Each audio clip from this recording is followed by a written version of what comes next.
കൊട്ടാരക്കരയിൽ നിന്ന് ഗ്രാമീണ മേഖലകളിലൂടെയുള്ള KSRTC ദീർഘദൂര സർവീസുകൾ ധനമന്ത്രി KN ബാലഗോപാൽ ഫ്ലാഗ് ഓഫ് ചെയ്തു.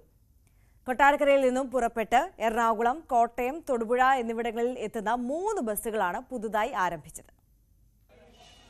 പുലർച്ചെ 5:30-ക്ക് പുറപ്പെടുന്ന എറണാകുളം, 6:20-ന് പുറപ്പെടുന്ന കോട്ടയം, 4:30-ക്ക് പുറപ്പെടുന്ന തൊടുപുഴ എന്നീ ബസ്സുകളാണ് പുതിയതായി സർവീസ് ആരംഭിച്ചത്.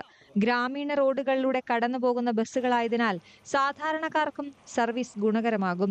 ബസ്സുകളുടെ കന്നിയോട്ടം ധനമന്ത്രി KN ബാലഗോപാൽ ഫ്ലാഗ് ഓഫ് ചെയ്തു.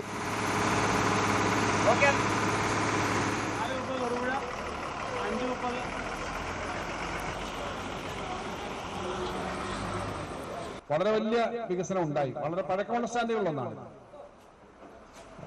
ഈ സ്റ്റാൻഡിൽ കൂടുതൽ സൗകര്യം ഉണ്ടാവേണ്ട ആവശ്യമാണ് കാലോചിതമായി.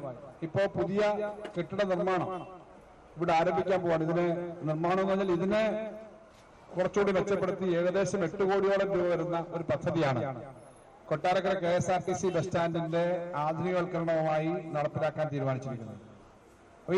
ഈ സ്റ്റേഷൻ ഒരു ഇന്റർനാഷണൽ ലെവലിൽ തന്നെ യാത്രക്കാർക്ക് കുറച്ചുകൂടി സൗകര്യം കിട്ടുന്ന, ഇരിക്കാൻ വെയിറ്റിംഗ് സ്ഥലവും നല്ല റെസ്റ്റോറന്റും എല്ലാം അടക്കമുള്ള സൗകര്യങ്ങൾ ഈ ബസ് സ്റ്റാൻഡിനകത്ത് വരും.